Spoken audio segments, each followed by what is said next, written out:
상대방이 헤어질 때 혹은 헤어지고 나서 내가 붙잡을 때 지친다, 힘들다, 다시 만나도 우린 어차피 똑같을 거다, 이런 뉘앙스의 말을 하는 건 왜일까요? 상대방이 더 이상 나와의 관계에서 믿음이 없다는 걸 방증하는 거예요. 상대방이 이렇게 관계를 완전히 끝내려고 한다면 나는 어떻게 하는 게 좋을까에 대해서 오늘 영상에서 한번 말씀을 드려보려고 합니다. 이번 영상을 끝까지 보신다면 상대방에게 잃은 신뢰를 조금이나마 회복하기 위한 방향성을 알아가실 수 있을 거예요. 오늘 말씀드릴 내용을 조인성 님이 나온 영화 한 장면으로 그 사례를 보여드릴 수가 있어요.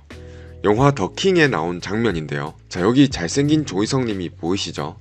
이분이 잘 나가는 검사였고 돈도 많고 그러한 자신감들로 잘 나가는 집안의 여자인 김아중을 꼬셔서 결국 결혼까지 꼬리냈어요. 근데 조인성이 결혼 생활을 점점 소홀히 하다가 결국 바람 핑계 걸려서 김아중이 이혼하자고 한 상황인 거예요. 조인성이 어떻게 매달려도 김아중은 계속 거절을 해요. 그러는 동안에 조인성은 일도 잘 안 풀리고 점점 망가져가고 있고요. 그렇게 시간이 좀 지나서 조인성이 다시 김아중을 찾아온 거예요. 밥 한 끼 하자 라는 말로요. 그리고 간만에 둘이서 밥을 먹는데 밥을 먹는 곳이 맥도날드입니다. 맥도날드가 뭐 어때서? 라고 생각하실 수도 있는데요. 영화 내에서 조인성과 김아중이 몹시 잘 나가는 사람들이었고 고급 음식, 명품, 사치 이런 것들을 했던 걸 감안해서 본다면 조인성이 김아중한테 같이 밥 먹자고 해놓고 데려간 곳이 맥도날드인 게 조금은 오잉스러운 포인트일 수는 있다는 거죠. 하지만 이 맥도날드 간 것도 의미가 있는데 이건 나중에 말씀드릴게요. 그렇게 맥도날드에 가서 햄버거를 야무지게 먹습니다. 그러면서 조인성이 그간 도장을 찍지 않고 버텼던 이혼 서류를 건네요.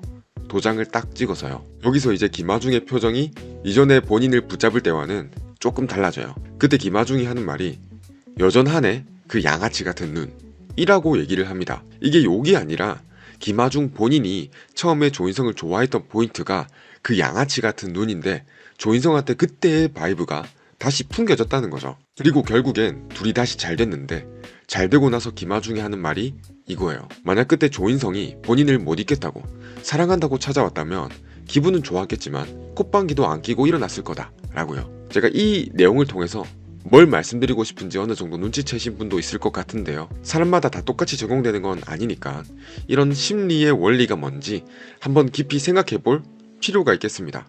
그거를 지금부터 하나씩 말씀드릴게요. 제가 만나왔던 분들 열에 7, 8분 정도는 이렇게 내 잘못이 있는 상황에서 이런 식의 말을 해요. 내가 미안하다, 실수했다, 뼈저리게 후회한다, 이런 말들에 더불어서 상대방이 힘들어했을 것 같다고 생각하는 거에 대해서 구구절절 해명을 하는 거죠.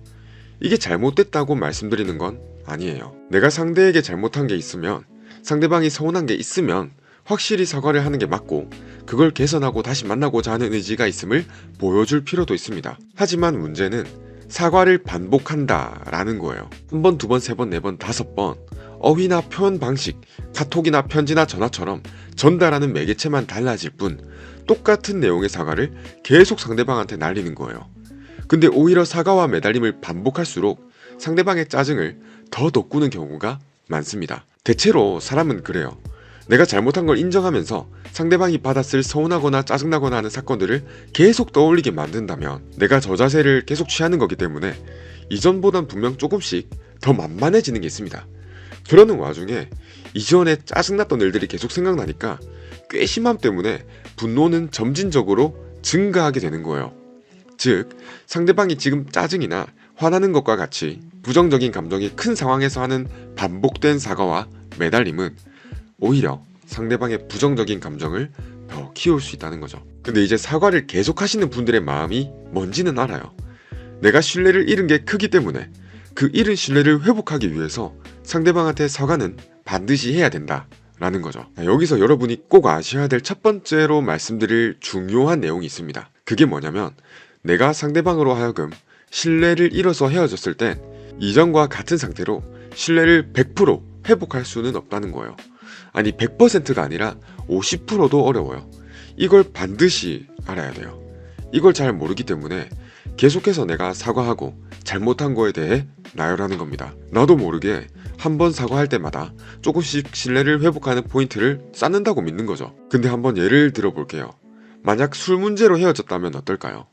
내가 술자리에서 연락이 잘 안 돼서 헤어진 거라면 술자리를 가더라도 연락이 잘 되는, 상대방을 신경 쓰는 태도를 보여야 잃었던 신뢰를 많이 회복할 수 있겠죠. 내가 술을 너무 자주 마시는 모습에 상대방이 줄곧 실망을 해온 거라면 술을 끊거나 자제하는 모습을 보여야 잃었던 신뢰를 회복할 수 있겠죠. 이성 문제나 연락 문제, 사소한 걸로 자주 다투는 문제, 서로 자존심이 세서 한 번 싸울 때마다 대판 싸우는 문제 등등 여러 가지가 있겠죠.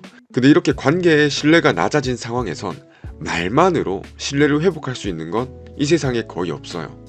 웬만하면 내가 어떤 실수나 잘못을 했을 때 그 한 번의 사건으로 헤어진 게 아니거든요. 상대방 입장에선 지친다 라는 말이 나오는 게 본인 나름대로 이 관계를 개선해 보려고 노력도 해봤고 다퉈도 봤고 했는데 더 이상의 개선의 여지가 보이지 않을 때 나오는 말이란 말이에요.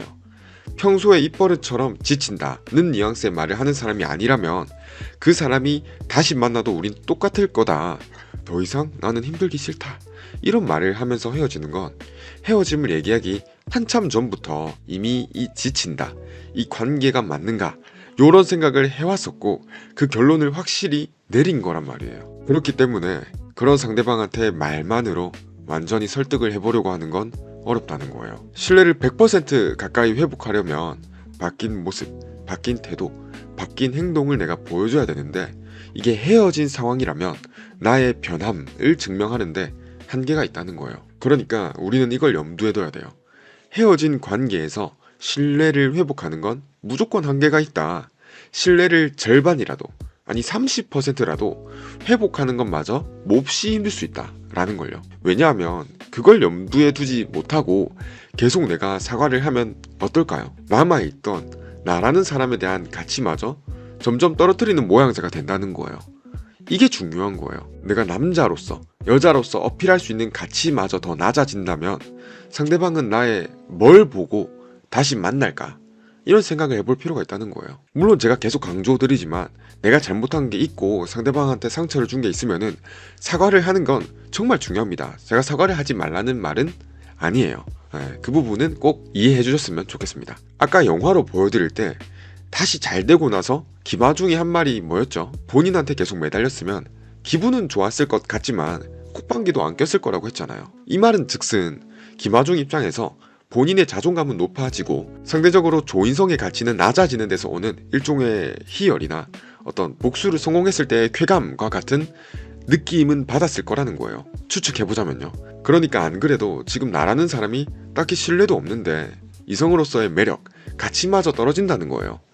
그렇다면 재회와는 점점 거리가 멀어지겠죠. 자, 이제 여기서 여러분들이 아셨으면 하는 두 번째 내용은 나에 대한 신뢰를 잃어서 헤어졌더라도 다시 만나는 건 결국 감정이 흔들려서 만난다는 거예요. 아까 그 영화로 다시 예를 들면 조인성이 바람을 핀 건 김아중으로 하여금 애정이 떨어지게 만들 포인트였기도 했겠지만 설령 감정이 남아있더라도 바람을 폈다는 사실 자체는 이성적으로 이 남자는 절대 만나면 안 된다는 판단을 내리게 만드는 사건이에요. 그러니까 이 신뢰가 떨어지는 문제는 이성의 영역을 건드리는 문제라는 거죠.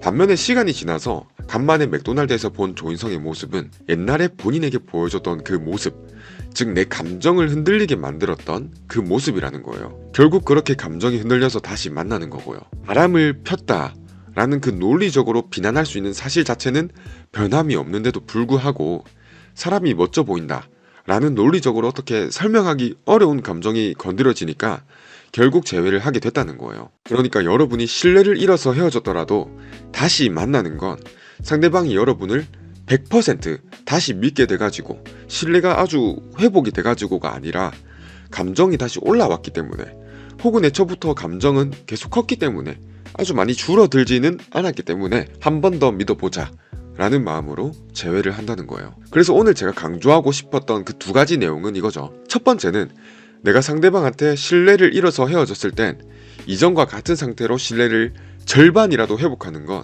몹시 어렵다는 거고, 두 번째는 나에 대한 신뢰를 잃어서 헤어졌더라도 다시 만나는 건 결국 감정이 흔들려서 만난다는 거예요. 그렇기 때문에 설령 객관적으로 봐도 내가 잘못한 게 확실하다 하더라도 반복적으로 사과하거나 구구절절 내 잘못을 줄줄 읊거나 지속적으로 저 자세를 보이는 건 오히려 재회 가능성을 낮추는 거고, 논리적으로 회유를 하려는 것 역시 이미 믿음을 잃을 대로 잃은 혹은 지칠 대로 지친 상대방한텐 큰 의미는 없다는 거예요. 아니 그럼 이렇게 헤어지자고 말하기 전에 좀 잘하지 그랬어 라는 생각만 상대방은 계속 들 거라는 거예요. 계속 매달려봤자 상대방 입장에서는 헤어지단 말이 나오니까 그제야 더 노력하겠다 라고 절절히 얘기하는 사람으로 나는 남게 되는 거죠. 그래서 몇 번 사과도 하고 붙잡아도 본 상황이라면 이제는 상대방의 감정을 이해하는 모습을 보이고, 내가 잘못한 부분에 대해선 구구절절 나열하진 않는 선에서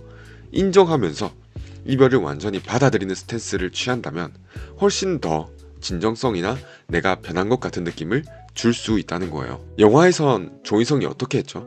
식당도 고급 식당이 아니라 맥도날드로 가고 사랑한다, 내가 잘하겠다, 어쩌겠다 이런 말 없이 이혼 서류 도장 찍어서 보이고 본인이 하고자 하는 일에 대해 덤덤하게 포부를 밝혔단 말이에요. 옛날에 본인이 보였던 어떤 멋들어진 모습처럼. 이 상황으로 알 수 있는 건 조금 역설적이긴 하지만 상대방한테 잘 보이려고 하지 않을수록 오히려 잘 보일 수 있다는 거예요. 시간이 지나면 자연스럽게 상대방을 지쳤었던 마음이 회복이 될 거예요. 내가 계속 매달리지 않았다는 가정하에요. 이건 뇌과학적으로 자연스러운 겁니다.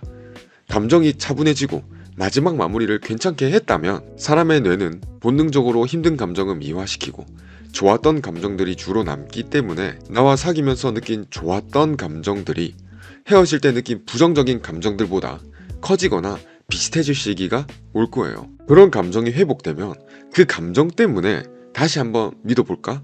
잘해볼까? 이번엔 다르지 않을까? 이런 기대를 할 수 있다는 거예요. 물론 그렇게 공백기를 보내고 무한정 상대방의 연락을 기다리기보단 어느 정도 시간이 지났다면 내가 다시 한번 힘 빼고 연락해 볼 수는 있겠죠. 영화에서도 그렇게 조인성이 기회를 잡은 것처럼요. 네, 오늘 말씀드리고 싶은 내용은 여기까지였고요. 오늘 영상이 좀 도움이 되셨으면 좋겠어요. 이 영상을 끝까지 봤지만 나의 상황에선 어떻게 하는 게 좋을지 적절한 조언을 구하고 싶으신 분이라면 영상의 고정 댓글을 참고해주세요. 네, 오늘 영상이 여러분에게 도움이 되셨다면 구독이나 좋아요 둘 중 하나만 눌러주시면 감사드리겠습니다. 영상 끝까지 보시느라 고생하셨어요. 행복하시길 바랍니다. 다음에 뵐게요.